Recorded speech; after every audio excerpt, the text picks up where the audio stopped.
ഈ channel subscribe ചെയ്ത് bell button click ചെയ്യൂ. മലയാള സിനിമയിലെ ചൂടൻ വാർത്തകൾ നിങ്ങൾക്ക് നോട്ടിഫിക്കേഷനായി ലഭിക്കും. ഇഷ്ടഗായികയുടെ മൃതദേഹം നദിയിൽ പൊങ്ങി. ഞെട്ടലോടെ ആരാധകർ. കനേഡിയൻ ഗായികയും ഗാനരചയിതാവുമായ അൻസ ബോബിന്റെ മൃതദേഹം ഡാനിയൂബ് നദിയിൽ നിന്ന് കണ്ടെത്തി. തിങ്കളാഴ്ചയായിരുന്നു ഇവരുടെ മൃതദേഹം ഡാനിയൂബ് നദിയിൽ നിന്നും കണ്ടെത്തിയത്. അൻസയെ കാണാനില്ലെന്ന സഹോദരിയുടെ പരാതി ലഭിച്ചതിനെ തുടർന്ന് നടത്തിയ അന്വേഷണത്തിലാണ് മുങ്ങൽ വിദഗ്ധർ നദിയിൽ നിന്ന് ഇവരുടെ മൃതദേഹം കണ്ടെത്തിയത്. ഞായറാഴ്ച അൻസയുടെ കുടുംബക്കാർ എല്ലാവരും ഒരുമിച്ച് കൂടിയപ്പോൾ അൻസ പങ്കെടുക്കാത്തതിനെ തുടർന്നാണ് സഹോദരി പോലീസിനെ സമീപിച്ചത്. തുടർന്ന് നടത്തിയ അന്വേഷണത്തിൽ ഡാനിയൂബ് നദിയിൽ നിന്ന് അൻസയുടെ മൃതദേഹം കണ്ടെത്തുകയായിരുന്നു.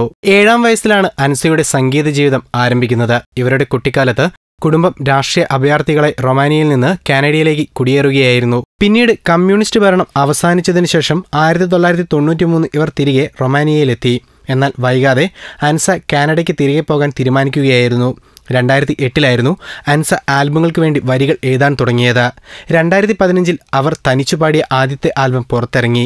ഈ വർഷം ആദ്യം അൻസ തനിക്കൊരു പെൺ പങ്കാളിയുണ്ടെന്ന് വെളിപ്പെടുത്തിയിരുന്നതായി അസോസിയേറ്റ് പ്രസ് റിപ്പോർട്ട് ചെയ്യുന്നു. ഗായികയുടെ മരണത്തിൽ ദുരൂഹതയുണ്ടെന്ന് ആരോപണം ഉയർന്നു കഴിഞ്ഞു. സിനിമയിലെ ഇണക്കങ്ങളും പിണക്കങ്ങളും ഞൊടിയിടയിൽ അറിയുവാൻ ഈ ചാനൽ സബ്സ്ക്രൈബ് ചെയ്യൂ. ഫിലിമി ബസാർ.